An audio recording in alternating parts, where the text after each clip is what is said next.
This is Mr. McKinney with your 1 through 10 science review of observation and inference.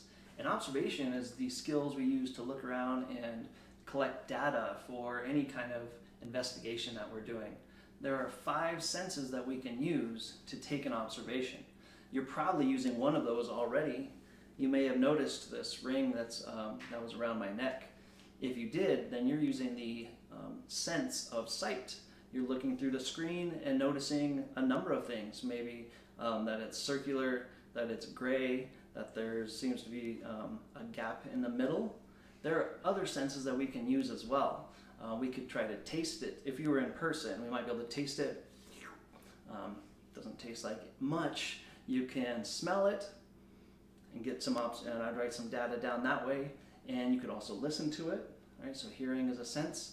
And then also the last sense of touch. If you were in person, so I could sort of do that for you, tell you that it's kind of hard to, can't really bend it.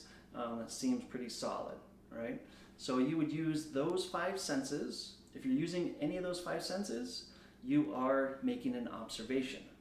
Now, those observations can fall into 2 categories. One is called qualitative and one is called quantitative. Qualitative is an observation that you use to describe something. There's no numbers. So for example, this is gray, it's solid, there's a hole through it, it's circular. Any of those are qualitative observations. And again, I could use sight, taste, touch to help with those. The other one is called quantitative, like quantity, like a number. So if I wanted to, I could say that there's one of these. I could measure and get a number for the perimeter, for the diameter, for the radius, anything that I can measure and take a number, that would be a quantitative observation. Okay? So that leads us to the last thing that we do with those observations. So we take observations, collect data, and then we create inferences based on those. For example, now a quantitative data, a quantitative observation might mean that I now have 2, right? So in science, we observe things in the world, and then we try to explain them. The explanation or the conclusion is called an inference. So if I was to show you something with these, for example, if I was able to put one through the other, watch this, one straight through the other, that would be an inference. Although it's just a camera trick, I'm just joking, right? But let me show you one other thing that I'd like you to try to infer.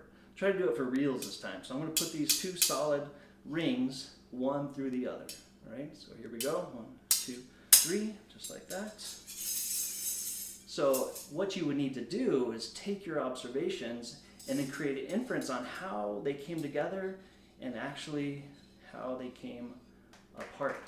So that brings us to the last step, which is how does this work? Unfortunately, we're out of time and you're going to have to make your own inference on that one. So till next time, stay strong and science on.